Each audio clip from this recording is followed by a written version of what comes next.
Hey, what's up, Dethrone Records? This is Marc Bertone, aka Soms Mortem, from Iconoclast or ex-Iconoclast, now Saviorskin.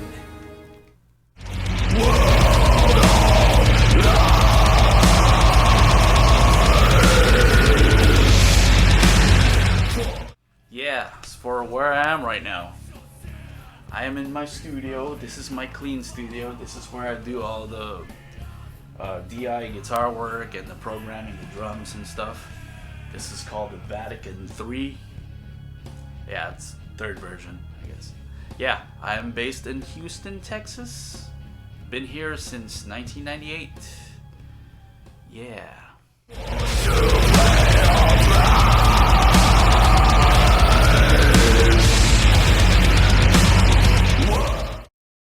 As for coping with the pandemic, I don't know, nothing really much changed, you know, because I'm like a fucking hermit.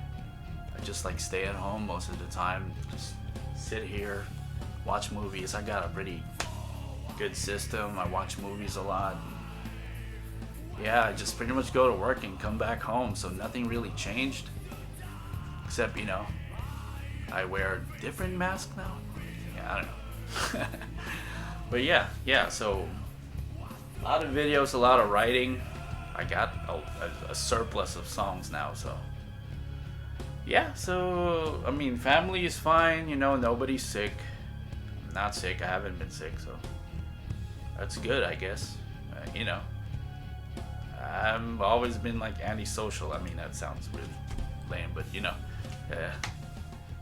people.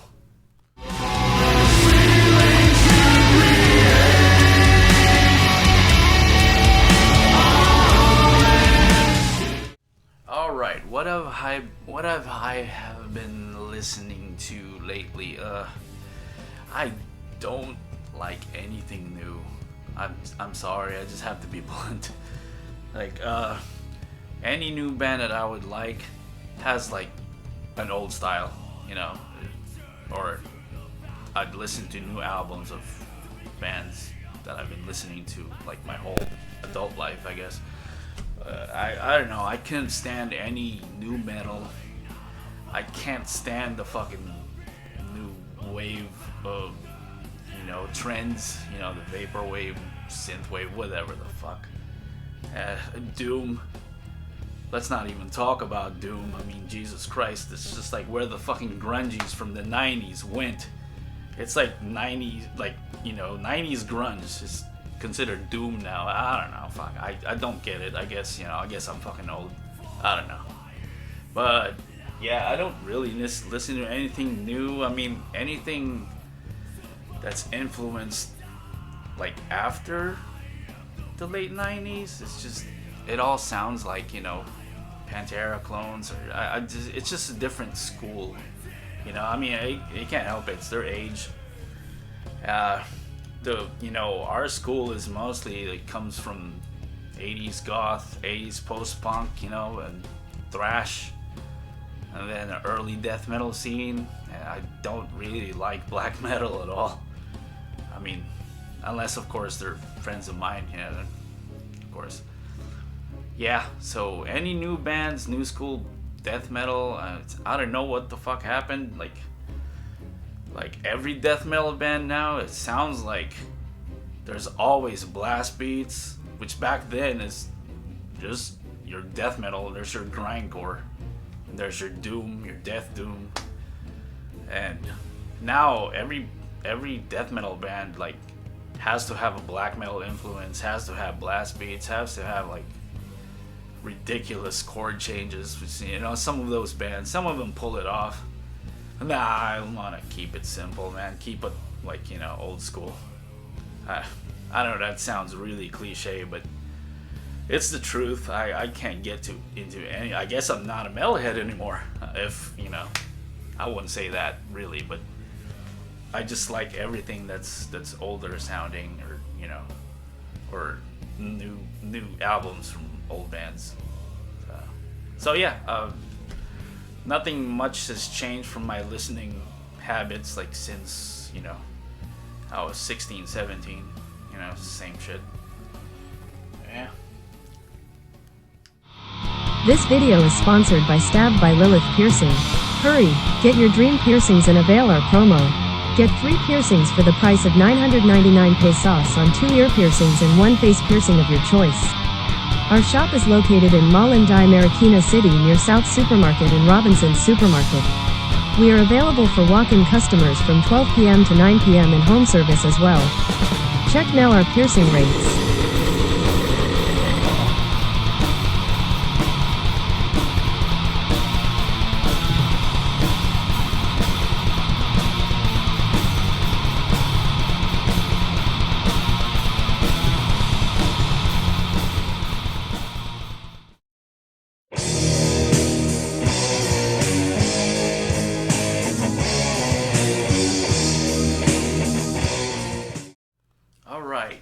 This is quite a loaded question. History of Iconoclast. Oh my god. Ooh, I guess I'll make it as short, you know, just as possible, just not to bore your listeners with history. Whatever. Anyway, my first band in Marikina. It's not. I guess Marikina City now. It was still a town when I was there. Yeah, it was called Casket. And we were kids, man. I mean, I sold my skateboard so I can buy a drum kit, which is a really piece of shit Premiere from, I don't know, I don't remember anymore. But yeah, so yeah, you're new musicians, you know, you're not very good.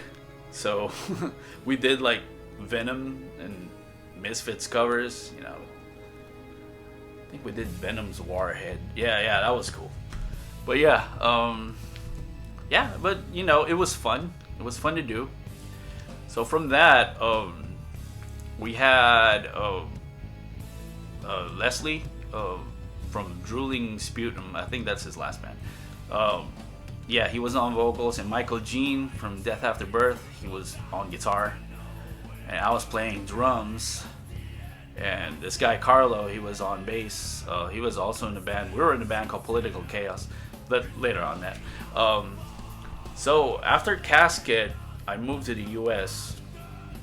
And then when I came back, I needed a new project. Obviously, I was talking to Michael Jean, and we were supposed to form something. But you know, Mike was he concentrated on Death After Birth. You know.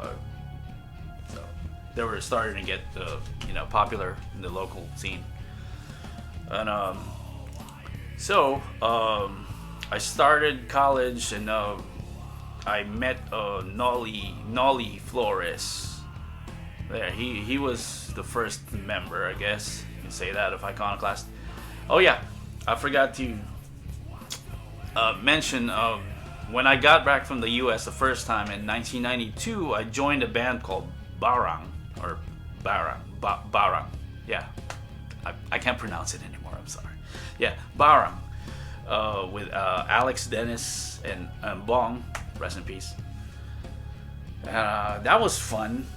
I think their drummer at the time was Paul from KNK, and yeah. So when I came back from the U.S., yeah, I wanted a band. I wanted to join the band, so I joined Barang. They're already a staple in the death metal scene, you know, based in Manila. You know, I was the one in Marikina, but yeah. So that fizzled out. I don't even remember why, you know, because we all love each other, man. I mean, we still do. I still talk to Alex, and I was just talking to Dennis last night. Yeah, so after that, I wanted to go full on doom metal, doom death, you know, and I wanted to explore more keyboard stuff, you know, because, you know, of my 80s gothic influence, and I like that. So yeah,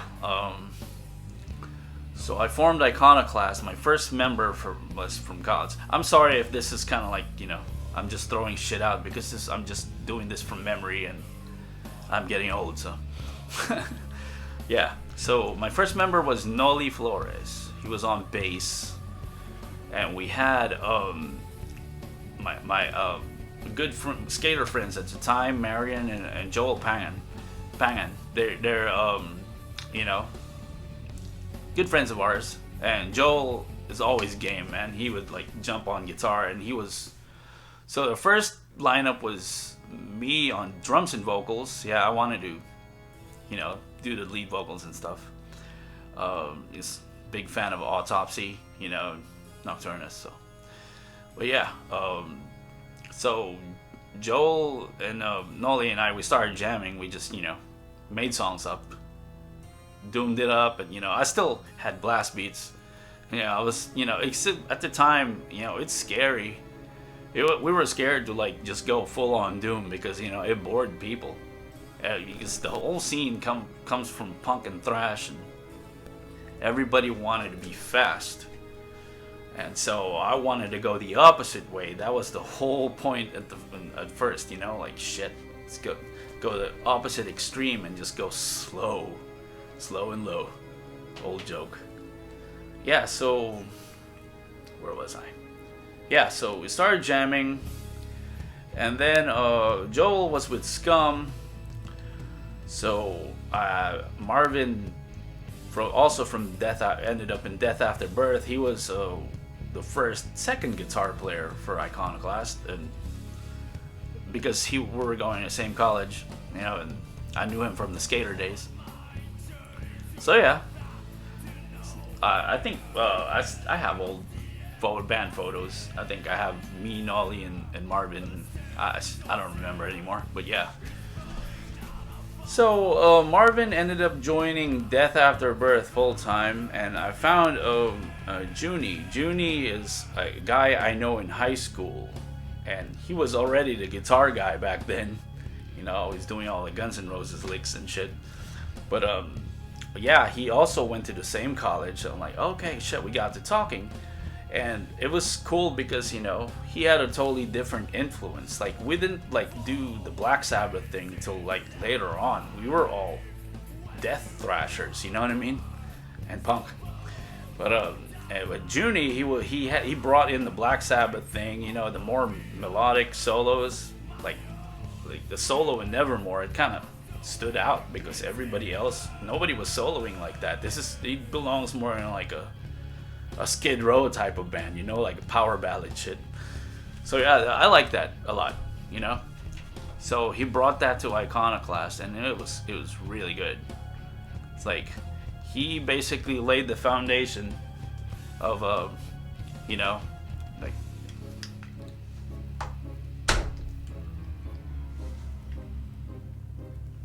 sorry, yeah, he laid the foundation of I lost my train of thought of what the Iconoclast sound. Yeah, I mean, we had a sound. Yeah, you can argue that or not, you know, but we had a sound. And yeah, so we ended up the Nevermore lineup. Oh yeah, I forgot Boogie. Nolly quit. Bass player Nolly, he quit, and our friend Boogie joined. I mean, this band has such a huge history of like revolving lineups, man. So I can't even I don't want to piss anybody off by getting something wrong. But yeah, what you know, Marvin joined Death After Birth like full time. So you know, that's why we were a 4-piece when we did the Nevermore single from that compilation. I can't even pronounce that anymore, I'm sorry. But yeah, what we got? Okay, so after that, I guess it just kind of fizzled out. It fizzled out, man. It's just, you know, people were getting older, and we needed, you know, to take care of business. I mean, we're getting older. Professionally, you can't really live off fucking death doom. So yeah, I made some changes in my life, and I moved to the US permanently in 1998, and I tried to continue it here, but I think that's for a question for later. So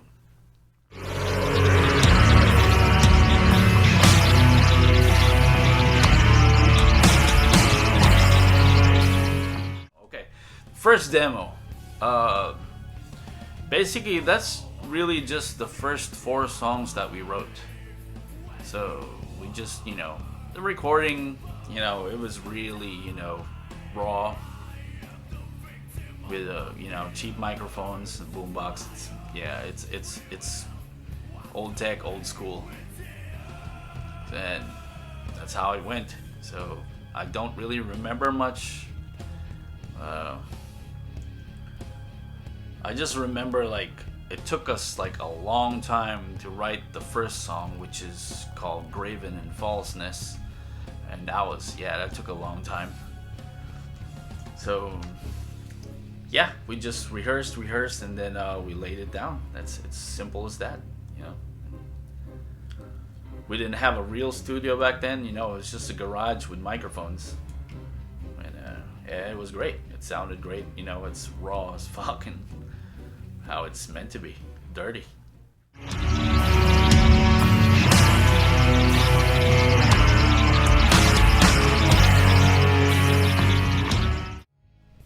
Okay, Themes of Madness. I guess historically that would be the first death metal compilation in the Philippines. So that's pretty awesome to be part of that. I mean, it really was recorded really bad, but that's part of the charm. It's fucking amazing, man. I mean, these are bands that rehearsed in the same garage, and we just like, oh fuck, we have our own like sounds, so let's go record a compilation tape. It makes sense, right? So yeah, this was Death After Birth. Death After Birth had their own practice studio, but we were close friends because we've known each other since we were like kids. So yeah, so Death After Birth and Posthumous. I don't remember how I met these guys really. They just started hanging out in Marikina. They're from Las Piñas, and I knew Jack, the singer, and Mayong, of course, Mario, however it wants to be called, DJ Flesh Wounds, I guess. Yeah, so I don't remember the other members, to tell you the truth. The guitar player, who was cool. Yeah, and so just a bunch of friends recorded shit badly and compiled it onto a cassette. That's it. We Scum did. They organized a launch show like at the sports center in Marikina. So those were the days, man. I love those pre-club dread days. They're just fun. They were so fun. We all used the same equipment. Everybody was borrowing the same guitars and basses, and there was like one drum kit that was like pummeled to death. It was fun though. Yeah. This video is sponsored by NOIZDEN Music Studio, Lights and Sounds. We are located in Bawang, La Union. We accommodate weddings, birthdays, debut, music video production, seminars and many more. Message us now on our Facebook page for your video and audio needs on your special events.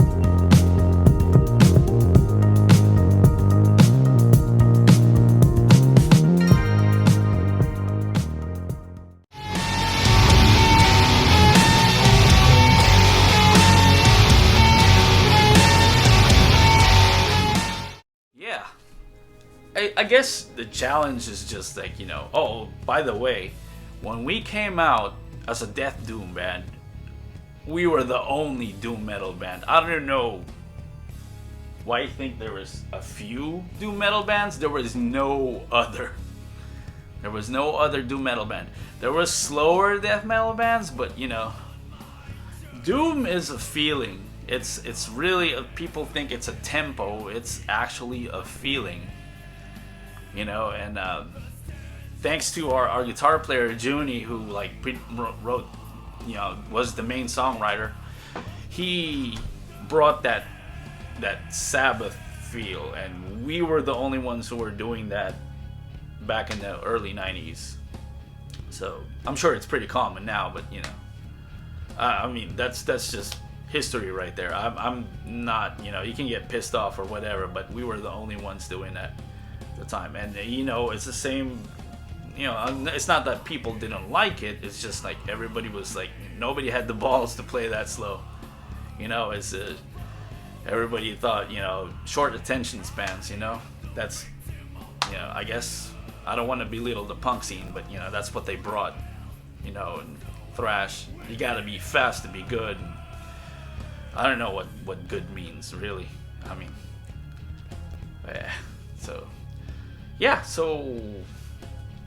was that. I try to stick to that same formula now to what I'm doing now. Well, I don't really try. It just comes out. That's all I know. That's all I know to write. So,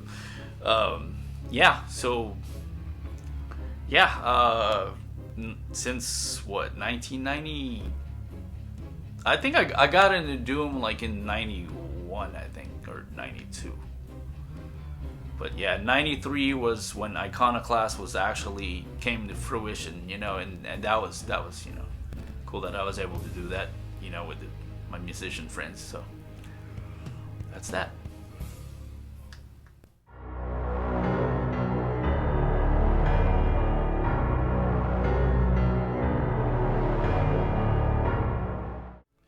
So yeah, when I migrated to the U.S., it's not really migrated, because I'm a U.S. citizen. So I don't know, when I went back to the U.S. in 1998, the first few years was really hard because I was on my own, and it's hard, man. Like solo, it was a really rough time for me to get adjusted, and getting to that point where I can continue doing the band. So a few years later, I was able to get it up and running, with local musicians, and I had the same problem. Everybody was into like either black metal or faster death stuff, it was really hard. There was no doom scene in Houston that I know of. Like when I moved here, and no, I had to fucking explain everything to everyone, like what the fuck the sound is, and I guess I just didn't write. I wasn't hanging out with the right crowds, and that the music scene, like in the late 90s and 2000, is just so awful, just so bad. Like, what was big at that time? Fucking Tool and Korn. I guess Pantera was still cracking it. I never really was a Pantera fan, even though I'm friends with Phil and he's cool. But it was just like really, it was a sad state for music. And death metal bands, like the old school death metal bands, all got weird because they're trying to leave the old school sound because it wasn't like fashionable anymore, and I guess they're not making any money. Because all these fucking hip-hop guys who decided they want to be metal are just, jumping around on stage like fucking, it's like you're 40 fucking years old and you're jumping around. Ugh. Anyway, and I can't even, dude, it was really bad. And I was making these demos. I wanted to delve into the more electronic side of my influence, so I bought a 4-track. I tried to buy a 4-track and a drum machine and a sampler, and I just started, writing. But yeah, I can't get anybody to fucking understand what I was doing, what I was trying to do, And being a drummer for a long time, I had to pick up guitar so I can write my own songs. I never really wanted to do that, I wanted to find a decent guitar player. I can just tell what I want, and then but yeah, it didn't happen that way. So I bought a cheap BC Rich. My first one was a Mockingbird. Had a 4-track. I had a Boss DR202 drum machine, and the sampler that came with that, I think it's a SP303. But yeah, so I just started writing songs, laying it down in the 4-track, and But yeah, I have to like stress like really how bad the music scene at the time was. I mean, they had this whole Texas death metal thing going on. That was good. That was good. Don't get me wrong. Uh, but you know, it's such a tight like scene. Like they don't really allow outsiders. You know, plus somebody who's not a pure death metal band, you know, they just like, yeah, nah, that's too gay. Yeah, so it is what it is, you know. I'm not really being bitter. It's just that's how the scene was, and you know, why be part of it? There's really no point trying to please somebody else. You know, you gotta do shit on your own, man. So yeah, so I wrote a bunch of songs, and I demoed them. I never really released them until like later on. My first release here was The Irrelevant God of, I think that was 2002. Yeah, and it was, you know, the songwriting is there, but you know, the skill was not good songs, but you know, the production was terrible. I tried, you know, I didn't think I failed. I just, you know, it needed a lot more polishing. You know, my skills need to be polished more, you know, both in the programming department and guitar playing department. So yeah, so I released another one in 2004 called Judas Whore, and I actually had some no, this was still me doing solo stuff. That was in 2004, and that one was actually pretty good. It still stands up to this day. I mean, it sounds rough, but you know, it belongs. You know, it doesn't, you know, need to be polished. It's the playing was a lot tighter, for sure. Yeah, I'm trying to sing. You know, I mean, I'm trying to sing, but you know, it came out good. Came out good. I'm still happy with Judas Whore to this day. After that, I tried. You know, the band got popular, more and more popular in the local scene. So I actually had some musicians interested. You know, and it became like a full-fledged band, 5-piece actually, which is like, I'm not doing that again. It's just really, it's too much, man. It's like too many clashing personalities, you know, and the band already has a sound, and then people want to like force their influences on you.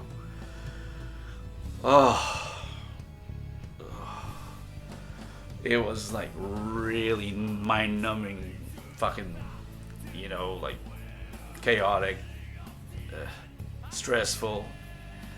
I was just like mentally not there anymore, because you know, I have to like compromise. This is the only, you know, thing in life that I do that I have total control over, and you know, I was losing control of it. You know, everything else, like life, you know, will shit on you. It won't care, but this I control this. So that band fizzled. I'm you know, I don't want to forget anybody, so I'll just like, you know, not mention any names. Yeah, so after that 5-piece lineup, we released an album called The Jesus Disease, which is again good songs, but you can tell that the band wasn't gelled like tight, you know. So I was the principal songwriter, and everybody wanted to put their 2 cents in, and it was really badly produced, you know. But you know, the songs are there, you know, the songs were there. And I'm not just saying that because I wrote them. It's, you know, it's there. I mean, it just needs to be polished more. It was just like, you know, I guess it was released too early. How would you say it? Hilaw? It needed to be cooked more, I guess. So yeah, after the Jesus Disease, I'm like, I said, like, fuck this, man. I need to like get to a certain point in my professional life that, you know, so I disbanded Iconoclast officially in 2006. And that's that. Iconoclast. Kaput.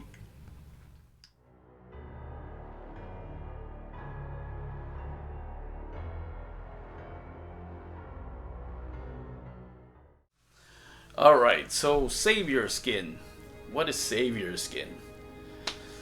I tried to get music out of my system. I went into several businesses, and you know, I just concentrated in my professional life, so I disappeared off that scene for close to 13 years, I guess. But you know, still fucking around here and there. You know, I never stopped like programming stuff. You know, I did several different like noise ambient like God, just, you know, just electronic music, you know, it's just, that's, I'm into that, you know, I really like electronic music because you can control everything. You know, it's not as like loose and open like as a jam, like a band jamming in a studio. No, everything is tight controlled. I'm OCD like that. I want to control everything. So that's just how it is. That's why I like electronic music, sample based stuff. So I lost my train of thought again. Yeah, so Saviorskin happened. I still have these musical ideas that, you know, it's been sitting, brewing in my computer for years and years and years. And I got into like the biker lifestyle for a little bit. That sounds really lame. But yeah, so riding around in our Harleys and stuff, you know, we think we're fucking cool and shit, you know, club shit. But yeah, and one of my best friends, you know, I consider him family, really. He got in an accident and it took his life, you know, and on I-10. And it was hard. I didn't know I was grieving. I never really lost anybody like that close to me, like, you know. I guess it's part of like, you know, aging. Your friends start dying, but you know, that's just how it is. So I was kind of like, you know, I was in a bad state, like mentally, you know, I was starting to like manifest it physically, and I was starting to like pushing away the people that were close to me. And so I think I needed another outlet to channel all this negativity and all this depression out. So that's what Saviorskin is. And Saviorskin, you know, I guess it saved my skin. Ha, pun intended. But yeah, so that's that. And I laid down all these ideas, you know. I can still do it. And I'm actually a more polished guitar player now, you know. You play a lot. You play with a perfect like time keeping device, like a drum machine. It will tighten your playing. That's just how it is. I mean, this is my advice. I mean, I'm still a decent drummer. I'm still a tight drummer. I can still play to a click track, you know, which I didn't do when I was in the Philippines. I didn't even know what a fucking click track was. But yeah, so I know when not to overplay. I keep the songs basic, simple, you know, minimalist, because I don't want, I really just hated too much masturbation. The fucking, everything, it's like, I really fucking hate that band Tool. I hate Tool. I fucking hate it. I hate their singer, and I'm hearing that in like the bands nowadays. They're trying to do all these off time shit, and I really do not like it. I couldn't stress that enough. You know, like, learn how to count to 4. What about that? It's not impressive. It doesn't impress anyone. You know, write songs. Learn how to write songs instead of just jerking off on a, you know, on tape, whatever. So yeah, I intended Saviorskin to be as simple as possible, and you know, simple rhythms, simple melodies. It will get stuck in your head. That's the whole point. So I laid down the first 6 songs that was like completed. I mean, I have a whole catalog of riffs, simple riffs, simple melodies. I just like, you know, I put them together on my computer, and that's how I build songs. I think Metallica used to do that, like back when they were good, you know, like in the 80s. They would like demo riffs and then stop, and then they put it together like a puzzle, and then that's how they write songs. You know, that's similar to what I'm doing right now. I paste together riffs. Oh, like this sounds like a good verse. This sounds like a good, you know, chorus, and etc. etc. So the first 6 songs that I completed, I laid that down, and then I released that album, Remnants of Broken Idols. That was in 2019. So right now, I just finished recording the second album. It's going to be called Omnipotence of the Absolute. Going to be out on Horror, Pain, Gore, Death Productions from Pennsylvania. Shout out to Mike. Yeah. So yeah. It's going good, man. The songs are tight and no bullshit, you know? No fucking bullshit. It's just straight ahead, like straight songs in your face. Very heavy. So, yeah. That's that.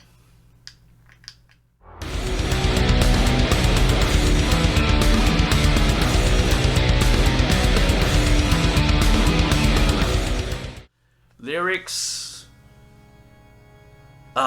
It's the most fucking depressing fucking doldrums. Expect all the fucking there is nothing positive about it, and I intend it to be that way. No positivity, no hope. It's a totally nihilistic concept. I still hate organized religion. I have a lot of hate for it, and you know, and a lot of it I'm tying that to mental illness, and people don't take mental illness seriously. You know, they think it's, oh, you'll get over it. That fucking bullshit, you know. But that's Christian talk, though. They're not the sharpest people. So, yeah. So a lot of it's not gonna be overtly like satanic, whatever the fuck that means, because only Christians believe in Satan. But you know,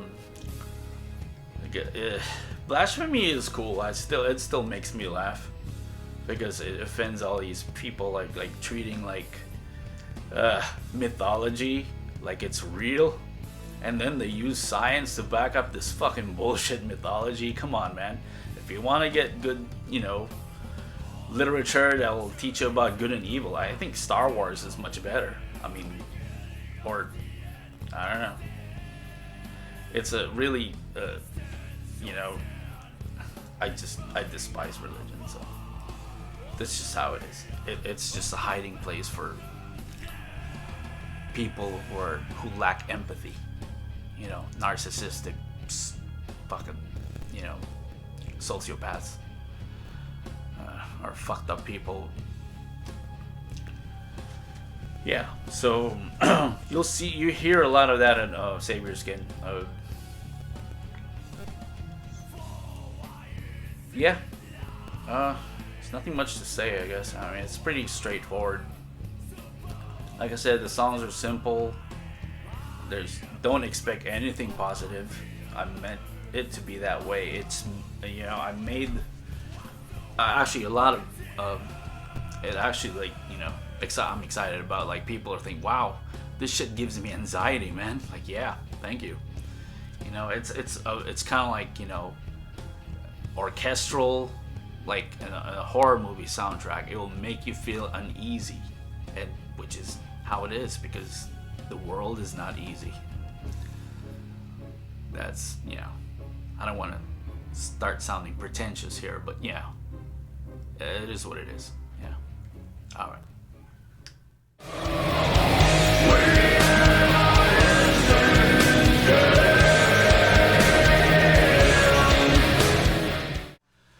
first Saviorskin album was Remnants of Broken Idols, out in 2019. It's not really a concept record, like I said. It's the first 6 songs that was completed. So if you read the lyrics, I think you'll kind of pick up. It's really straightforward. I mean, I'm not trying to mask anything. I mean, what I don't mention is who I'm talking about, but if you read it, it's not that deep. But yeah. So yeah, that's still out on digital. So if you want to support it, it's on Bandcamp. So looking at you. Yeah. All right. With failure and discontent, become for nothing. All right, I want to thank Dethrone Records for giving 2 shits about me and my band, Saviorskin. I would like to thank everybody who's gonna view this video. You laugh, hurl, whatever, hate my face. You're not alone. Okay, let me plug some stuff. New Saviorskin album out. It should be around December. I don't have a date yet. We're still actually mastering the damn thing. Yeah, so it's gonna be a year-end release for HPGD, as it's gonna be really good. Well, I think it's good anyway, and if I say so, it's probably true. Yeah, and so that's gonna be out before the end of the year. I have a really heavy doom death project with the legendary Cam Lee from Massacre called Akatharta. That is some heavy shit. That's like the heaviest. That's nothing. It's similar to Saviorskin because it's not a positive experience, but this is more like a metal death doom, as Saviorskin is a little bit more electro death doom. Akatharta is really like borderline on a funeral doom, like tempos, really plodding, slow and heavy. So I'm plugging that. I have completed writing 4 songs for that, and Cam is busy with Massacre, as we all know, so there's no telling when will that come out, or which we don't have a label for that yet either. I also have an industrial death metal project with Roga Johansson, the legend. My favorite Swede, Roga. He did guitars on that, and I did all the programming, and I think Cam is gonna sing on it too, but that's up in the air still. The 4 songs have been completed. It's called Cyanide Solution, by the way. 4 songs have been completed for that, and it's been sitting in my computer for over a year now. Roga literally hey dude, play guitar for this shit. Like a few hours later, I have 4 songs. That guy is so productive, and it puts us all to shame, really. But so Cyanide Solution. I don't know when that's gonna come out, but or what label. But I don't know. We should drop a single soon. The songs are complete. Yeah. What else? What else I got? I think I'm gonna drop another 7-inch before the album comes out because I love vinyl. I'm trying to get the Indoctrinate single pressed. So watch out for that. Yeah, that's pretty much it. I guess that's it. So hey, peace out.